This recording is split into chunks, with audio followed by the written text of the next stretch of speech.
तो चलिए सीधे विषय पर आते हैं। आज का ये एक्सप्लेनर विशेष रूप से यूपीएससी एस्पिरेंट्स और भविष्य के प्रशासकों के लिए एक स्टडी गाइड और मास्टर क्लास है। हम अक्सर ये मान लेते हैं कि मॉडर्न सिविल सर्विस एथिक्स आज के दौर की देन है, लेकिन असल में चाणक्य नीति ने सदियों पहले ही इन आधुनिक प्रशासनिक नियमों और नैतिकता का एक सटीक ब्लूप्रिंट तैयार कर दिया था।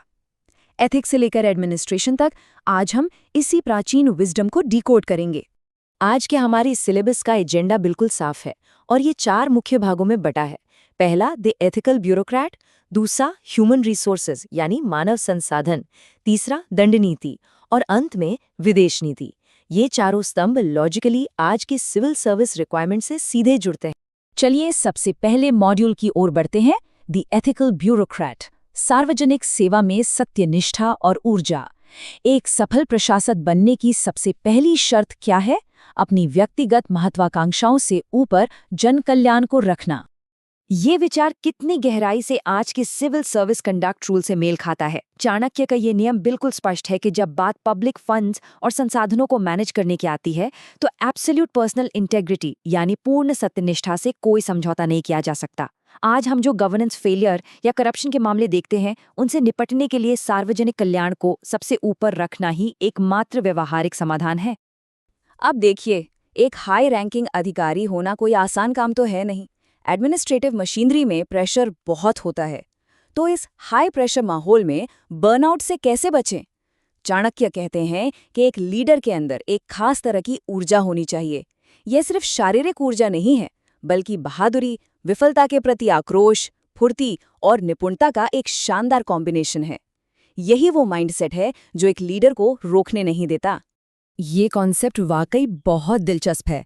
प्राचीन राजशाही और आज की आधुनिक नौकरशाही में एक सीधा कनेक्शन है। जरा सोचिए, अगर किसी डिपार्टमेंट का बॉस ही सुस्त या आलसी है तो पूरी की पूरी ऑर्गेनाइजेशनल मशीनरी का कोलैप्स होना तो तय है ना? जैसे इंजन की ऊर्जा ही पूरी ट्रेन को खींचती है, वैसे ही एक अधिकारी का ड्राइव पूरे विभाग को चलाता है। इसीलिए प्रोफेशनल डिटैचमेंट के साथ साथ हाई एनर्जी एक बेहद क्रूशियल लीडरशिप ट्रेट है। Moving on to module 2, human resources and administration. यहाँ हम देखेंगे कि कैसे एक सख्त भर्ती प्रक्रिया यानी रिक्रूटमेंट के जरिए भाई भतीजावाद यानी नेपोटिज्म को जड़ से उखाड़ा जा सकता है और पब्लिक ट्रस्ट बनाए रखा जा सकता है।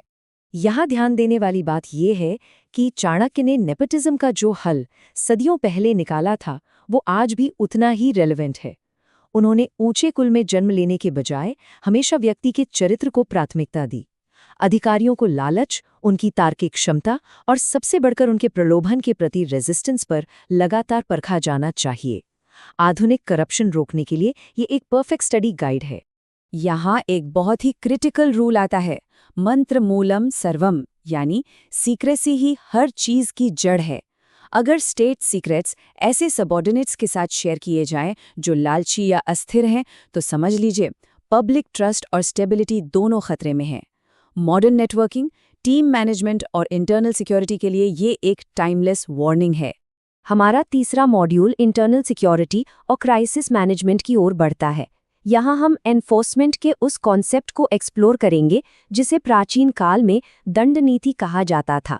अगर एथिक्स हमें नियम बताते हैं, तो दंड नीति असल दुनिया में उन नियमों को लागू करने का प्रैक्टिकल टूल है।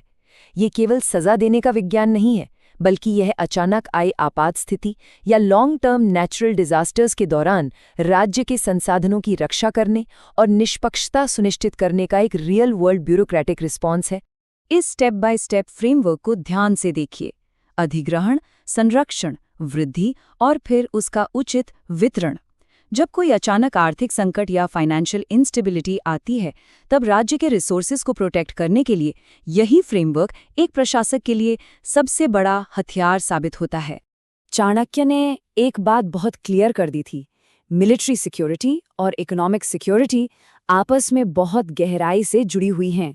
संसाधनों का सही डिस्ट्रीब्यूशन ही देश के अंदर होने वाले विद्रोहों और अलगाववादी ताकतों को रोकता है, और आखिरकार एक मजबूत अर्थव्यवस्था ही एक मजबूत सेना को फंड करती है। मॉडर्न इंटरनल सिक्योरिटी चैलेंजेस को समझने के लिए इससे बेहतर उदाहरण नहीं हो सकता। और अब आखिर में हमारा ध्यान बाहर की दुनिया यानी जियोपॉलिटिक्स पर होगा। हमारा चौथा मॉड्यूल हमें बताता है कि प्राचीन शासन कला में इंटरनेशनल कॉन्फ्लिक्ट्स को कैसे मैनेज किया जाता था। कौटिल्य का मानना था कि एक राज्य हमेशा युद्ध की स्थिति में होता है, लेकिन किसी बहुत ज्यादा ताकतवर दुश्मन से सीधे जाकर भिड़ जाना बिल्कुल बेवकूफ़ी है। यही काम आती है कूटनीति। चाणक्य इसे मंत्र युद्ध कहते हैं, यानी फुल स्केल फिजिकल वॉर को अवॉइड करने के लिए डिप्लोमेसी और गुप्त रणनीतियों का इस्तेमाल करना। ये एस्केलेशन प्रोटोकॉल एक ब्रिलियंट क्राइसिस मैनेजमेंट टेक्निक है। कमजोर देशों को ये सलाह दी जाती है कि वे कन्वेंशनल वॉर से पहले अपने विरोधी को अंदर से कमजोर करें। पहले मंत्र युद्ध, फिर इकोनॉमी में तोड़फोड़, फिर कूट युद्ध और एकदम आखिरी रास्ते के रूप में ओपन वॉर या प्रकाश युद्ध। यह आज के कूटनीतिक प्रोटोकॉल से कितना मिलता जुलता है। अगर हम भरोसेमंद सहयोगियों यानी मित्र राज्यों को चुनने की चाणक्य की सलाह को इवैल्यूएट करें, तो हमें मॉडर्न इंटरनेशनल पार्टनरशिप्स का पूरा प्राचीन ब्लूप्रिंट दिखाई दे जाता है। एंशिएंट मित्र राज्य और आज के नाटो जैसे कलेक्टिव डिफेंस पैक्ट्स में बिल्कुल स्पष्ट समानता है। एक कॉमन थ्रेट के खिलाफ अपने मिलिट्री और इकोनॉमिक रिसोर्सेज को पूल करना। मॉडर्न जियोपॉलिटिक्स को अगर हम बिल्कुल न्यूट्रल होकर देखें, तो यह साफ है कि दुनिया भर के सफल लीडर्स आज भी अनजाने में इन्हीं रणनीतियों का उपयोग करते हैं। थॉमस हॉब्स जैसे विचारकों की बातों में भी यही प्रैग्मैटिज्म झलकता है।